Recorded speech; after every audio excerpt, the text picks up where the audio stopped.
ہم مسلمانوں کا یہ بنیادی عقیدہ ہے کہ یہ جو قرآن حکیم ہے یہ اللہ تبارک و تعالی کی کتاب بھی ہے اور اللہ کا کلام بھی ہے۔ باقی جتنے بھی اس سے پہلے صحائف نازل ہوئے یا کتابیں، ان کے بارے میں کلیم ہے کہ وہ اللہ کی کتابیں ہیں، لیکن یہ وہ کتاب ہے جو صرف کتاب یا سلیبس نہیں ہے بلکہ اللہ تعالیٰ کا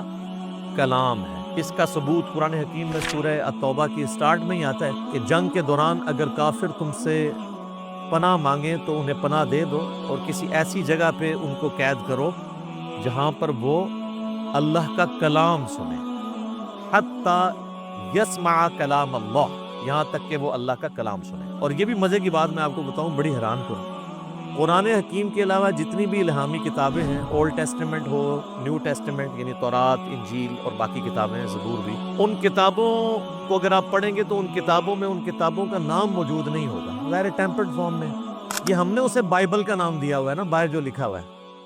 پوری بائبل کے اندر بائبل کا ذکر نہیں ہے، لیکن قرآن حکیم میں سینکڑوں مقامات پر قرآن کا نام آیا ہے، بائی نیم اس کتاب کو مینشن کیا گیا، یاسین والقرآن الحکیم، وَأُوحِيَ إِلَيَّ هَذَا الْقُرْآنُ لِأُنذِرَكُمْ بِهِ وَمَنْ بَلَغَ فَذَكِّرْ بِالْقُرْآنِ مَنْ يَخَافُ وَعِيدٍ۔ کئی آیات ہیں قرآن حکیم میں جن میں قرآن کا لفظ آیا، اور قرآن کا لفظی مطلب ہے بار بار پڑھی جانے والی کتاب۔ قرات ہم اردو میں بھی استعمال کرتے ہیں، عربی کا لفظ ہے۔ تو یہ پہلی بنیادی انفارمیشن ہے کہ یہ صرف کتاب نہیں ہے بلکہ اللہ کا کلام بھی ہے، اور چونکہ یہ اللہ کا کلام ہے لہٰذا اللہ کی صفت ہوئی، اور اللہ کی صفت ہے تو یہ پھر مخلوق نہیں ہے، غیر مخلوق ہے۔ اور اسی لیے آپ دیکھیں کہ سورۃ الاعراف میں آتا ہے نا کہ حضرت موسیٰ علیہ السلام نے خواہش کا اظہار کیا تھا کہ اے اللہ میں تجھے دیکھنا چاہتا ہوں، تو اللہ نے کیا فرمایا تھا؟ تو مجھے نہیں دیکھ سکتا، تو پہاڑ کی طرف دیکھ، اگر یہ پہاڑ میری تجلی سے قائم رہا تو پھر تم بھی یہ یعنی ایزیوم کر سکتے ہو کہ مجھے بھی دیکھ سکو گے۔ پہاڑ پہ جب اللہ کی تجلی اللہ تعالیٰ نے ڈالی، جو سورۃ الاعراف میں آتا ہے، اس کی وجہ سے پہاڑ جو ہے وہ ریزہ ریزہ ہو گیا، اور سورۃ الاعراف میں آتا ہے کہ اس تجلی کے انڈائریکٹ مشاہدے کی وجہ سے موسیٰ علیہ السلام بھی بے ہوش ہو گئے۔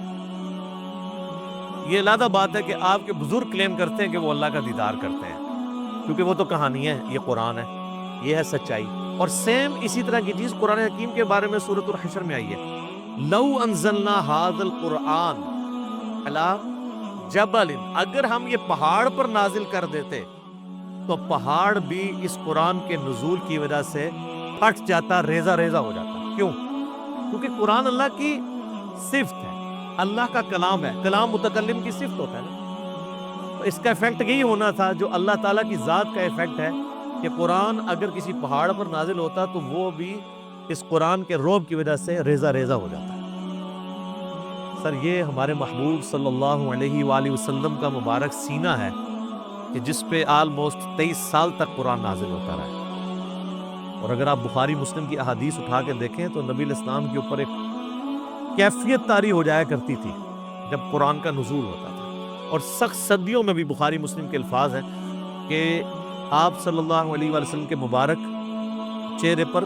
یعنی پسینہ بہنا شروع ہو جاتا تھا، اتنا وحی کا بوجھ ہوتا تھا، اور اس حالت میں صحابہ کرام آپ کو دیکھ نہیں سکتے تھے، چہرہ مبارک سرخ ہو جاتا تھا، اور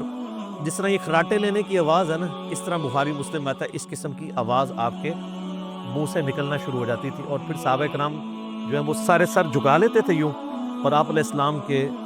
سر مبارک کے اوپر ایک بڑی چادر دے دی جاتی تھی، حتیٰ کہ آپ اپنی وہ اس حالت میں واپس آئیں، یعنی آپ صلی اللہ علیہ وآلہ وسلم پر یہ حالت طاری ہوا کرتی تھی۔ ہم مسلمانوں کا یہ عقیدہ ہے کہ قرآن حکیم باللفظ محفوظ ہے،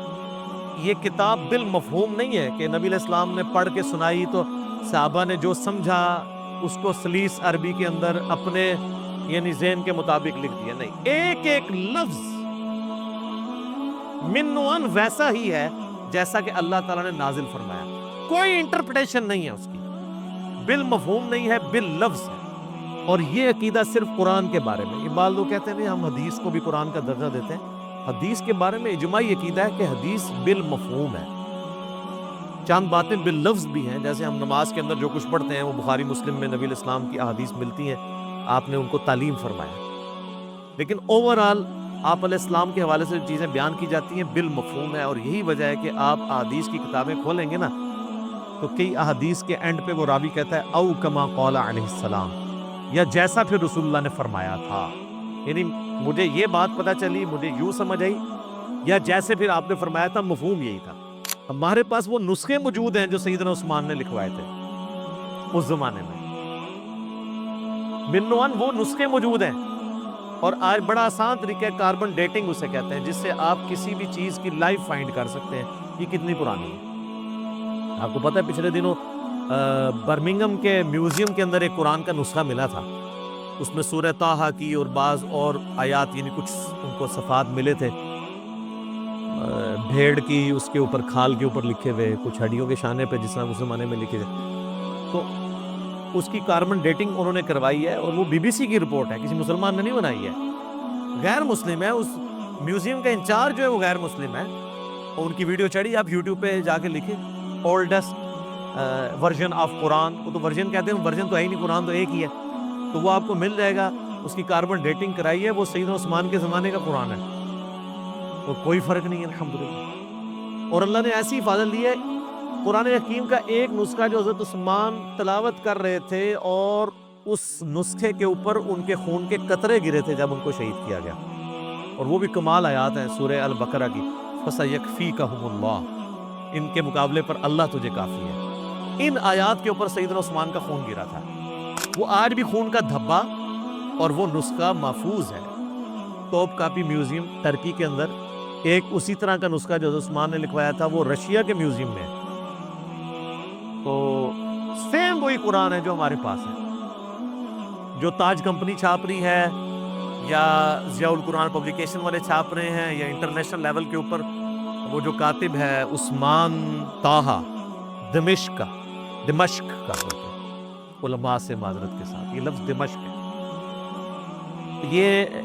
یعنی بلو بائنڈنگ میں چھپتا ہے سعودیہ سے، اور یہی ریڈ بائنڈنگ میں ایران سے چھپتا ہے، بالکل اندر ایک طرح کا قرآن ہے، اور ہر صفحے پہ آیت ختم ہو رہی ہے، کاتب نے اتنے مہارت سے اس کو لکھا ہے کہ ہر صفحے کے اینڈ آیت کے اوپر ہوتا ہے، یہ وہی قرآن ہے۔ کاربن ڈیٹنگ سے بھی آپ چیک کر سکتے ہیں کہ باللفظ قرآن حکیم محفوظ ہے، اور پھر اللہ نے اس کو ذریعہ محفوظ کا ہونے کا جو ہے وہ حفاظ کو بنایا ہے۔ آپ نے کبھی قرآن حکیم کے اینڈ پہ دیکھا ہے اس کی تصدیق کون کرتا ہے؟ 3-4 حفاظ کا لکھا ہوتا ہے ہم نے اس قرآن کو لفظ بہ لفظ پڑھا ہے، اس میں کوئی غلطی نہیں ہے، تو حافظ کہاں سے پڑھ رہے ہوتے ہیں؟ یہ تھا سے قرآن اللہ تعالیٰ نے عملی تواتر سے حفاظ کے ذریعے محفوظ کیا ہے۔ اس وقت دنیا میں لاکھوں میں نہیں، ملینز میں لوگ موجود ہیں جن کو یہ کتاب ازبر ہے، کتنا بڑا معجزہ ہے۔ آپ انڈونیشیا کا مسلمان اٹھائیں، افریقہ کا مسلمان اٹھائیں، رشیا کا مسلمان اٹھائیں، سب کانٹیننٹ کا مسلمان اٹھائیں، کہیں سے شروع کریں، آدھی آیت پڑھیں، اس سے اگلی وہ دوسرا پڑھے گا، ہو ہی نہیں سکتا کوئی اختلاف آج، اور اتنا یہ محکم سسٹم ہے کہ غلطی کر ہی نہیں سکتا۔ امام کعبہ بھی اگر اپنی تلاوت میں بھولتا ہے نا تو پیچھے سینکڑوں لوگ لقمہ دے دیتے ہیں۔ اور سر یہ بھی دیکھیں قرآن کا، اس وقت کسی کا احترام نہیں ہوتا کہ آگے کون کھڑا ہوا ہے،